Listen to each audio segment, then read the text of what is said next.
Hey guys, it's Alex from Disciples here with background noise and Conor Zhou's top four PPG. What's the event name? PPG I weekly think it was weekend like Pro something. Play Tour Weekend Championship or Yeah, something something like like that. that. We got top four with his Adamancipator strategy. Um, yeah, anything to say about like initially about the deck? Um, Overall, I think the list was way ahead of the curve in terms of what everyone else was playing. Like, I think people still think Edlich Synchro is the best deck. So a lot of people especially in Top Cut, were maining hand traps and stuff varied for Eldritch Synchro and not Adamancipator. So it was quite good. I'd say that the only reason I lost in top four was to me as a player myself. It wasn't the deck's fault. So if you take this deck, I think you'll have a very good chance of doing well in the tournament if you know what you're doing. I just came to the tournament like the day or like I entered like a day or two before the tournament actually started, so I didn't really get much testing in. But I was playing DB, so I was all right. And yeah, tournament ran quite smoothly. Nothing really to complain. Judges were good. And yeah. Oh, yeah. Before we actually start the deck profile, I just want to give a big shout out to Tristan because I won't be able to do this without him. This is basically his list. I just maybe added like 2 inputs, maybe 3 inputs. But yeah, big shout out to Tristan. Yeah. And yeah, yeah, we can get started. Okay. No point really going through the list because like a lot of it's kind of standard now. Yeah, yeah, So just talk about like specific points like the token collectors you mained. Uh, yeah. So I think Tristan must have brought that up in the group chat like a couple weeks ago when we were thinking this card's pretty good, and then I think I must have been testing on DB, and it was really good against the Eldritch Synchro deck and the Mirror, which are the both two of the most the biggest decks right now. So you mainly use it on the Link Cross summon, but if they play Auroradon as well, it's also really good. And it can also be used as an extender if they Nibiru, which actually did come up one time in tournament. actually, And yeah, I must have. Yeah, so he summoned the Nibiru in defense, gave me a token, summoned the token collector, and I think I normal summoned tackle because my hand was dog shit. And then I overlaid for Dweller, attacked over Nibiru, and then I had tackle under the Dweller for next turn, and that's then the pretty turn sick. after I OTK'd him. So that came up. But That's pretty sick. I yeah, rate that. token collect is really good, and it was. I think it was a lot better when people didn't know about it. So I don't know how good it is going forward, but it was really good in the tournament. Yeah, the main thing about it is it doesn't conflict with Pet Intercessor, and it's a level 4 Earth, so it just Yeah, has inherent synergy with the deck. yeah. And, like, It being Earth is so big. Like yeah. a lot of times, like I find it hard. I have to banish cards from my hand for Block Dragon because I don't have enough Earths engraved. Like if I start off early combo or I get hand trapped and like I open Block Dragon, it's just a bit weird. So having that Earth in hand is really good, especially if you used the token collector during your opponent's first turn. Then you start your turn with a monster on board, and then if you have like Petting in hand, that's instant Granite, which baits out hand trap, and then you just go into Needle Fiber and then do full combo. So I think token collector when resolved is definitely one of the best hand traps like in the deck. Yeah, it even comes back from the grave, so they can't even combo, like, for the Yeah, rest of the game. Yeah, that's pretty insane. That's like it's not a one-time thing either. It's just like yeah, recurring hand trap. Um, literally. and then you're still playing the petting cessors, even though you're playing like Veiler in the main deck. So how was petting cessors for both of you? Oh, it was amazing. Didn't conflict with Vela once for me.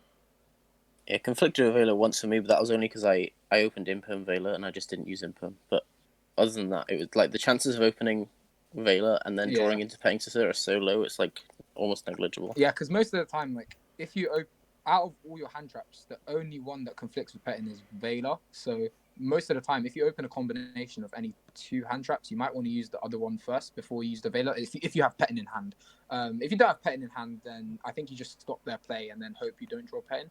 But like, it's so unlikely that it's going to happen, and the fact that the amount of like how good Vela is in terms of against the best decks right now, it's just you have to play it, and like the deck can't be perfect. There's obviously going to be maybe like one or two things that don't always click together, but trust me, when you open one or the other and they go off this, you need to play it like an extender, and you want to play an earth one, so you can't like I prefer it over Dinotherium, to be honest. And also Yeah. like I wouldn't play Dinotherium as well because in testing it came up like I was playing a rock mirror against Tristan, and he summoned Dinotherium and I brought back my Herald. That's pretty Yeah, funny. a lot of people will think that like you can just cut the 2 Veiler for the third token collector and third Nibiru, but the problem with that is that then you have a lower variety of hand traps, and the way to Yeah. beat the rock deck is you have to open 2 different hand traps. Exactly. And And especially if you play like 3 Nibiru, the chance of you opening 2 Nibiru are quite high, and that's pretty shit. You want all your hand traps to be viable. So if you open multiples, it like doesn't really matter, because if you open multiples of Impermanence or Veiler, you can use both. So you want to open just a variety. yeah, Because I think and the then best hand right now, like going second against the top decks, will just be like 2 or 3 hand traps and like 2 starter cards, and then you're good. yeah, exactly. Or a starter and an extender. Like, yeah. And like two Nibiru actually comes up to discard it for Doki sometimes. Oh yeah, 100%. And I like think that came up twice for the tournament for me. yeah, and then token collector's Earth. So even if you open both, you can still banish one for block. It's still got synergy. Mm. Every time, yeah, that's another thing to mention actually. Every time I resolved Doki, I didn't have a problem for Earths with block. It's only those times when you open, like, for example, Petinsaur and maybe, I don't know, Tackle, or it's just something where you have to make Granite first to search the block, and then it's just a bit weird because you might not be able to get rid of the Granite to get the Earth's Engrave sometimes. So being able to Doki and get that Earth Engrave is actually quite big. Yeah.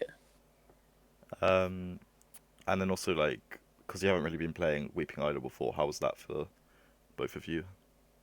It was great. It's kind of a bit shit to open the Weeping Idol, because you kind of just want to search it. You don't really want to draw it because it's a dark as well, so it doesn't really have that much synergy with Block Dragon or anything like that. But if it's good if you so let's say the main combo that you do with the Needle Fiber, after you use Block Dragon, you usually search Researcher, Seeker, and Gigantes. But assuming that you've used one of the Researcher or Seeker's effect early combo to even get to the Needle Fiber, for example, then you won't be able to use its effect again to summon it. And this actually comes up a lot, especially if you have to use Researcher, because Seeker has to have an Adamancipator on the field to summon itself. So if you've already summoned Researcher from hand this turn, then you won't be able to summon it again if you search it with Block Dragon. So I think it's good to search Idol and Gigantes and then another monster, because it just puts more bodies on board and it can easily make a level 8 synchro, like Savage or Drag-Eye. It comes up a lot as well when you have to do, like, there are some plays where you can't access Carrier to get to the block, so you have to make Marcho and the O-line token into Raptite. So then Raptite's a tuner, so it's like kind of awkward to climb into a level 8. You either need Doki or Idol, and you can just search the Idol sometimes. Oh, I think thought one Idol was a play that I tuner. did as well. One play that I did, I must have synchroed. I think it was like Marcher and an O-line token or something for Raptite, and then I had Weeping Idol in hand, and Raptite is considered as a tuner when you use Marcher. So I just summoned Idol and then synchroed them off. Yeah. So that's another interaction, I guess, that could come up. It's basically just like the 9th rock in the deck. Yeah. But it's like it's got a lot of utility being able to search it. Yeah.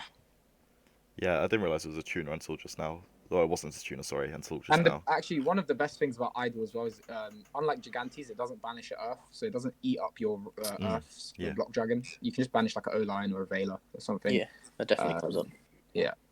And and also another thing, with the whole combo with Needle Fiber, I realized if you don't start with a Earth tuner, it's hard to do the full combo. So where was I going with this? Yeah, no, I remember from tired, man. It can come up that it's a rock that you can attach with Carrier. Yeah.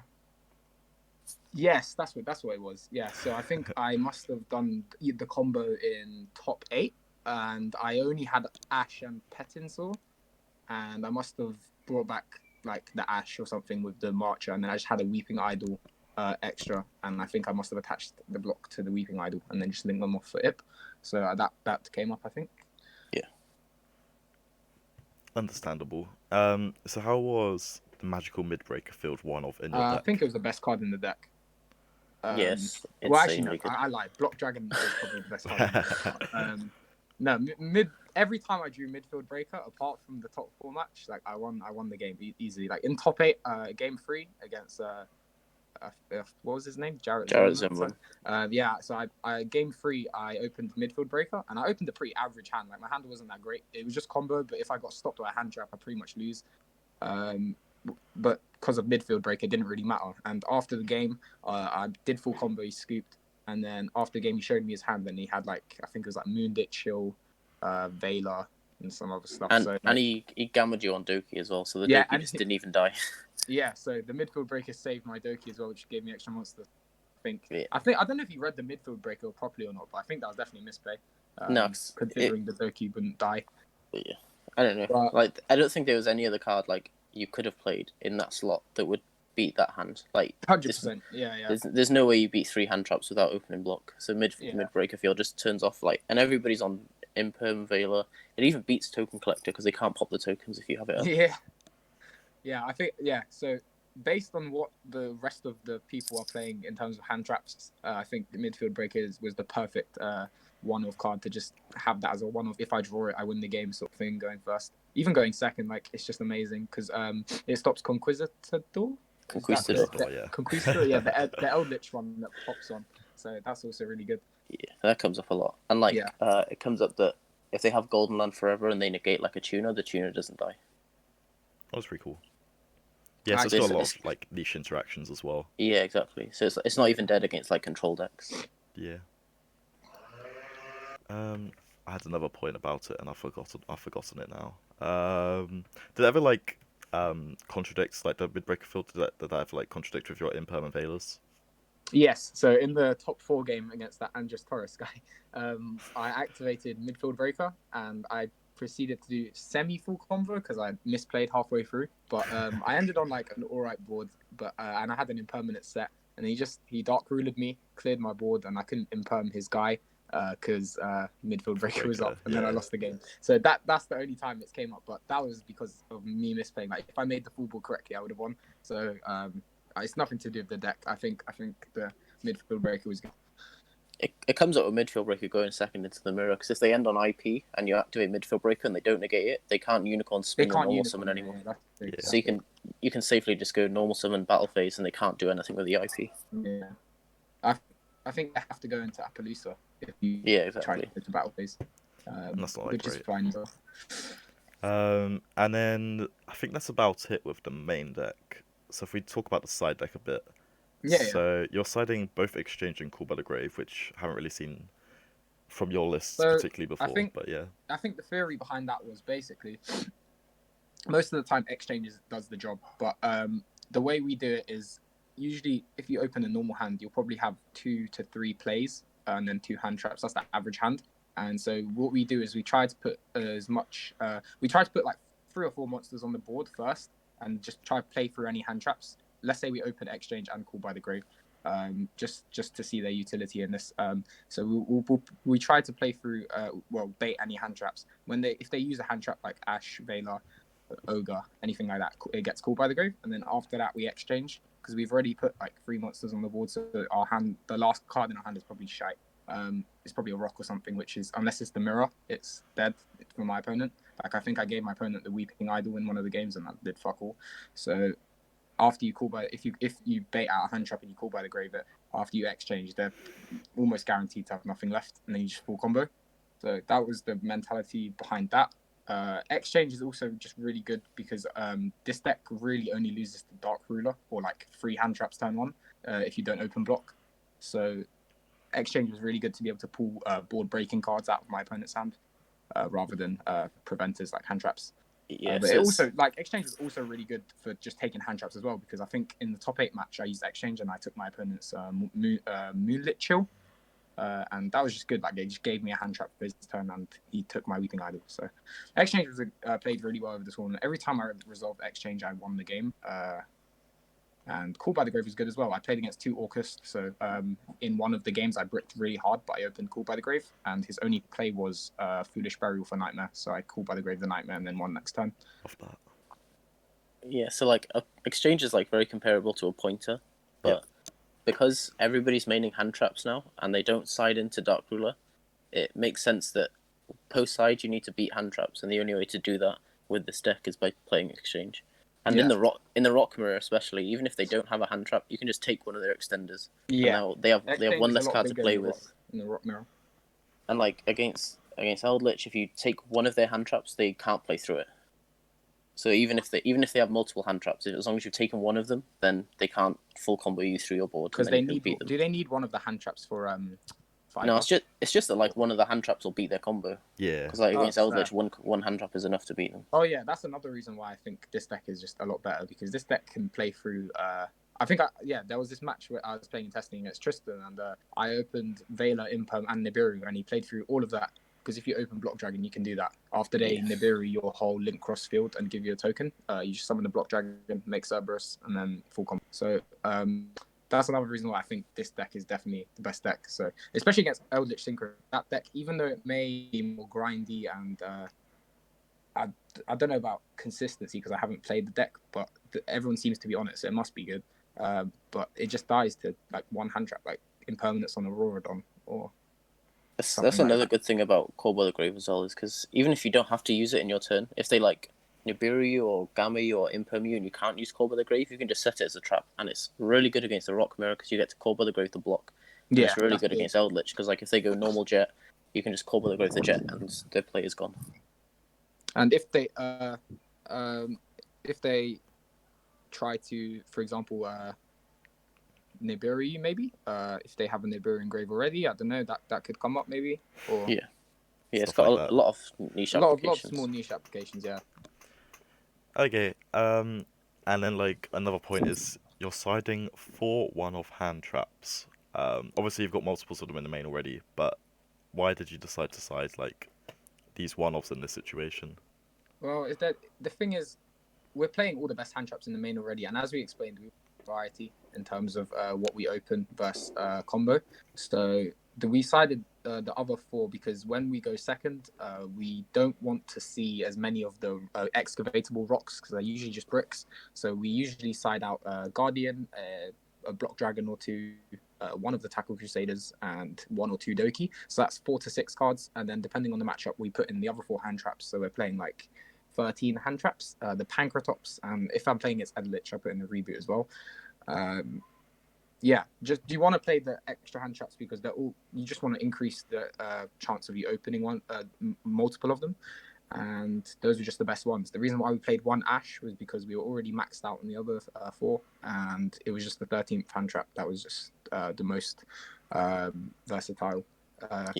One of, because it's once per turn, and if we, let's say we sided 2 or main 2 or whatever, opening 2 would just be a bit shit, whereas all the others are not once per turn. Well, all the others like Impermanence and Vela aren't once per turn, and if you resolve Token Collector or Nibiru, you should be winning anyway. Yeah, exactly. Like Eldritch can't play through Nibiru or Token Collector most of the time. Like if Ash could just be a 4th Imperm, then it probably would be. Yeah, 100%. But the problem, Imperm, I think, is the best. A lot of people will say that like Chill is basically like another Vela, but the problem with that is you can't chill if they go normal Doki and then effect. You can't chill it. So Ash is the only other card that can hit that card. Yeah. Because if they summon Guardian, then Special Researcher, the game is over. 100%. Yeah. Yeah. No, that makes a lot of sense. And then like my final question per se is, you decided to cut Nightmare Phoenix from the extra deck. How was that in this list specifically? I never needed Phoenix the whole tournament, mostly because I think I only won like 50% of my rock paper scissors, but all the ones that I went first game 1, I just did full combo game 1, lost game 2 or won game 2, and then if it did go to game 3, I just did full combo again going first. So there was never really a time when it got to like turn 3 and I had to break a board or something, because they usually just scooped after I made full board. So in this deck, I played Savage over Phoenix. The other 14 cards are all necessary. You can't take them out or cut them at all. So we really only had one flex spot in the extra. And I would even say like it's not really a flex spot because you have to play either Savage, you could play Phoenix. I really like Access Code Talker, but there was just no room. But yeah, most of the time in my combo when I was going first, I was ending on Savage, and it was amazing. Really good. I like, and the main reason I played Savage as well, over Phoenix and any other card, is because I didn't want to have to be forced to make my Dragite turn 1. I like to make the Savage, and then if they somehow clear my board, which happened like I think twice in the whole tournament, Then main phase, sorry, not main phase. The turn after, when it gets to my turn, I just make Dragite, and you want to have Dragite as that follow-up play because it's it's the only feasible out to a lot of cards because it doesn't target and it shuffles multiple back, and the chance of you revealing like 2 to 3 plus rocks is quite high. So that turn 3 when you summon the Dragite and bounce their cards, you can usually go for game. So that's why I like holding the Dragite and being able to make my Savage turn 1 instead. Yeah, like games get like a lot easier when you have Phoenix against like back row decks, but you never lose a game to not having Phoenix because like you have Tackle Crusader to out some floodgates. You still have Unicorn to hit back row if you need to. Dragite's obviously really good against back row. It's unlikely that you lose any games to not having Phoenix. Yeah, no, I can see that. It's just a point to but apart highlight. from that, I think for extra deck, everything else is pretty standard. People I'd say most of the time, like when you're making the board turn 1, you want to prioritize making like Dweller with Tackle under it. That's one of the best things because it doesn't lose to Dark Ruler no more. I think in my top 4 game 2, I must have misplayed, made a board with Tackle under the Dweller. You misplayed the entire time, but it was hilarious. I still made the Dweller with Tackle under it, but like the rest of my board was shite. I think I just ended like Wrap Tight and then your whole board was dead, other than my whole with board was Tackle dead under apart it. from the Dweller, and then he no more me. Yeah. And then I was like, that's fine. And then he did all his invoke plays, went to Purgatory, went to battle phase, and then I booked his Purgatory and he scooped.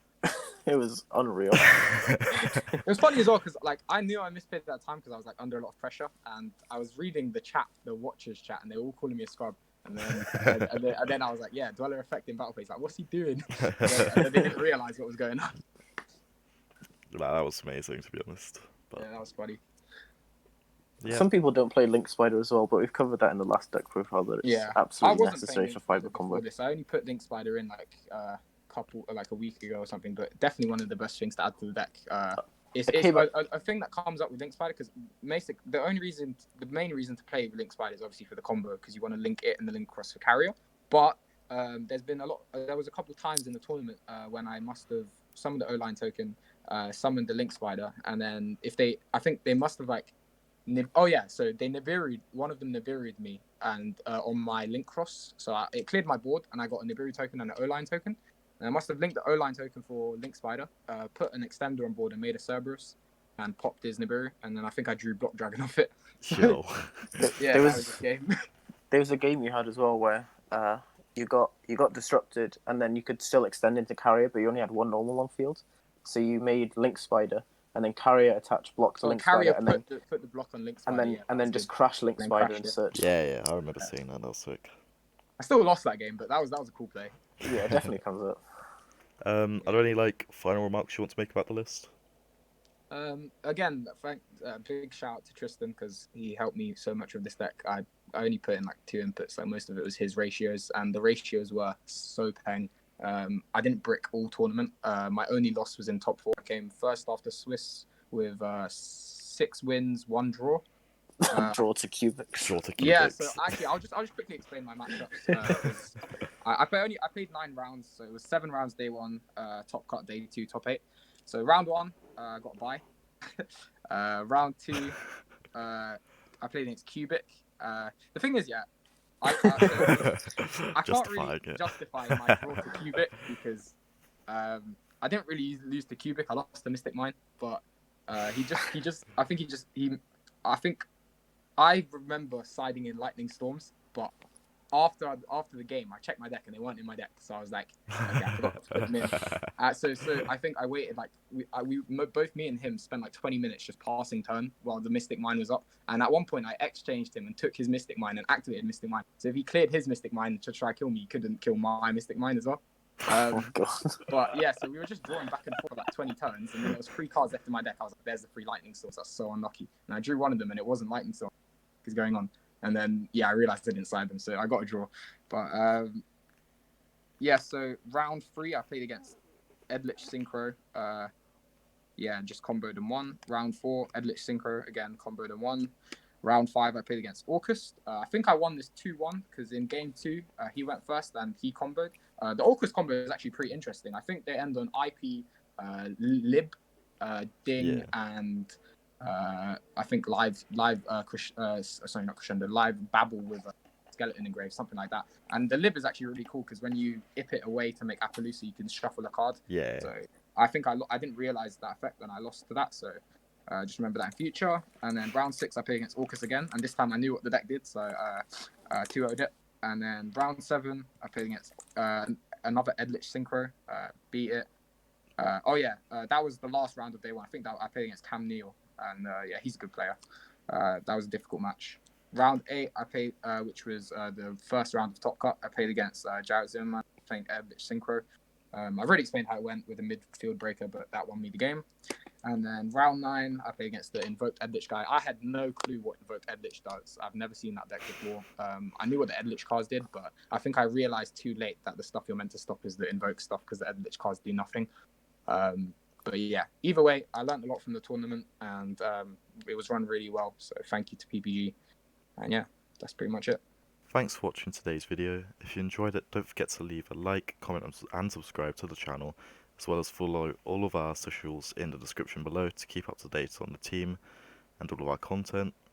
Also, don't forget to check out our sponsors, the Brotherhood Games and MetaMats down below, for high quality products and one of the best tournament organisers inside of the UK. Thanks for watching guys, and see you in the next video.